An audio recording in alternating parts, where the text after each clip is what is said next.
Se voltarmos lá atrás, nos tempos antigos, quando as pessoas precisavam de respostas, elas iam consultar oráculos para tentar desvendar mistérios e, quem sabe, prever o futuro. Hoje nós temos algo que é estranhamente parecido: a inteligência artificial. Nesta nossa análise, vamos explorar exatamente essa comparação fascinante e o que ela nos diz sobre o futuro, à medida que tentamos decifrar as profecias do nosso novo oráculo digital. E para começar, os paralelos são realmente impressionantes. Onde os antigos perguntavam sobre o destino de uma colheita, nós hoje perguntamos à IA qual é a previsão do mercado. Onde eles buscavam clareza numa batalha, nós usamos a IA para identificar doenças em exames médicos com uma precisão incrível. E o mais importante de tudo, tanto o oráculo antigo como a IA moderna exigem que nós, os humanos, interpretemos as suas respostas. Então, vamos mergulhar um pouco mais fundo no nosso oráculo moderno, começando por aquilo que ele faz, que parece quase mágico.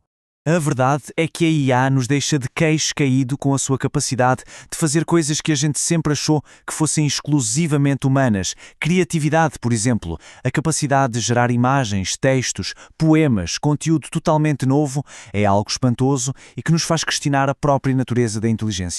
Quem não se lembra daquela imagem viral do Papa Francisco com um casaco de alta costura super estiloso? Pois é, ela ilustra este ponto na perfeição. Aquilo foi gerado por um algoritmo, mas parecia tão real, tão convincente, que mostra como a IA consegue baralhar as nossas percepções, apagando a linha entre o que é realidade e o que é criação sintética. Ok, mas por trás de toda essa magia existe um processo. E é quando a gente tenta entender o como, por trás do o quê, que esbarramos no problema central da IA, a sua opacidade, o grande mistério da chamada caixa preta. De forma bem simples, o processo todo pode ser resumido nestes 3 passos. Primeiro, os humanos, nós, selecionamos os dados. Depois, o algoritmo é treinado com essa montanha de dados para encontrar padrões, para aprender a gerar uma resposta. E, finalmente, esses algoritmos chegam até nós na forma das aplicações com que interagimos todos os dias. Parece simples, não é? Mas é ali, no segundo passo, que a mágica e o mistério acontece. E esse mistério dá origem a este conceito crucial, a sociedade da caixa preta. O termo descreve um sistema em que a gente não consegue ver como ele funciona por dentro. Aplicado à sociedade, isso significa que decisões super importantes sobre as nossas finanças, a informação que vemos, até sobre a nossa reputação, são tomadas por algoritmos que ninguém entende por completo. Penso num pedido de empréstimo que é negado. Muitas vezes, nem a pessoa do banco sabe explicar exatamente o porquê. A decisão veio da caixa preta. O que nos leva a uma pergunta fundamental sobre a natureza da IA. Será que ela tem mesmo uma inteligência genuína, que faz profecias, ou está simplesmente a repetir o que ouviu, como um papagaio muito sofisticado?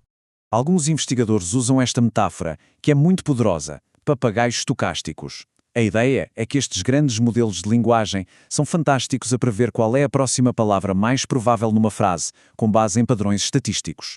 Mas, tal como um papagaio que repete o que ouve, eles fazem isso sem ter uma compreensão real, profunda, do significado por trás das palavras. Para vermos isto em ação, vamos a um exemplo bem concreto. Foi pedido ao ChatGPT uma tarefa que parece simples: escrever um parágrafo sobre o ambiente. E o resultado, olhem, é muito revelador. O sistema associou imediatamente a palavra ambiente a poluição e resíduos. Porquê?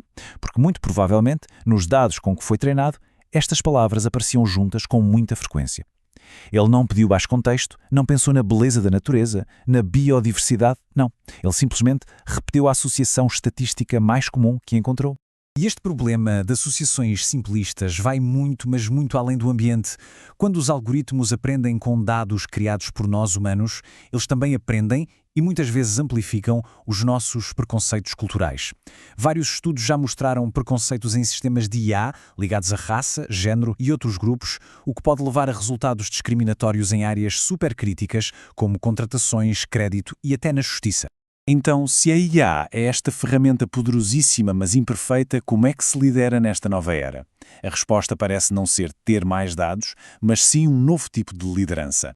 E os líderes já estão a agir. Apesar de todos os riscos que acabamos de ver, uma maioria esmagadora de 87% dos CEOs já acredita que os benefícios da IA superam os perigos. A IA já não é uma tendência, é uma realidade de negócio, o que torna a necessidade de uma liderança eficaz ainda mais urgente.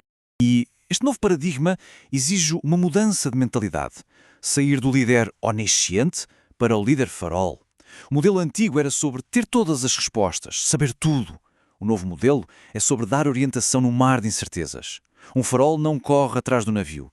Ele fica firme no seu lugar e é precisamente por essa estabilidade que ele consegue guiar. Portanto, a grande sacada é esta.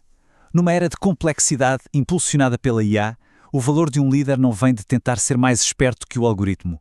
Vem de fornecer uma visão clara, estabilidade e, acima de tudo, valores éticos. É sobre saber o que pode ser automatizado e o que tem de permanecer profundamente humano. Certo, a ideia do líder farol é ótima. Mas como é que isso funciona na prática, no dia a dia? Vamos ver as estruturas que estão a ser criadas para essa colaboração entre humanos e IA nas organizações. Basicamente, podemos pensar em 3 grandes modelos. Na delegação total, a IA opera sozinha, ideal para tarefas de alta velocidade, como detectar fraudes em cartões de crédito. Na estrutura híbrida, a IA pode filtrar candidatos para um recrutador ou vice-versa, combinando o melhor dos dois mundos. E na agregada, a IA atua como se fosse mais um membro da equipa, dando o seu voto numa decisão, como num conselho de administração. Claro que nenhum modelo é perfeito e cada um tem os seus perigos. A delegação total corre o risco de amplificar preconceitos, como já vimos. No modelo híbrido, a IA pode simplesmente descartar um candidato genial antes que um humano sequer veja o seu currículo. E no modelo agregado, há sempre o perigo de o voto da IA ser manipulado por quem programou o algoritmo, minando a transparência de todo o processo. E assim, depois de explorarmos a sua magia, os seus mistérios e os seus riscos, voltamos à nossa pergunta inicial. E a conclusão, no fim de contas, é bastante clara. A IA não é uma entidade divina, infalível. É uma ferramenta incrivelmente poderosa, sim, mas com as suas próprias limitações e preconceitos, porque, no fundo, ela é um espelho de quem a criou. Ela foi construída por nós, com os nossos dados.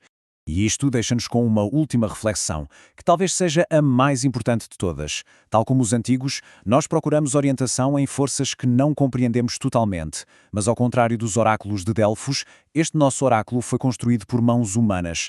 E sendo assim, a pergunta muda. A questão já não é o que a IA nos pode dizer, mas sim o que é que nós, como seus criadores, lhe devemos ensinar sobre justiça, equidade e humanidade. A responsabilidade é toda nossa.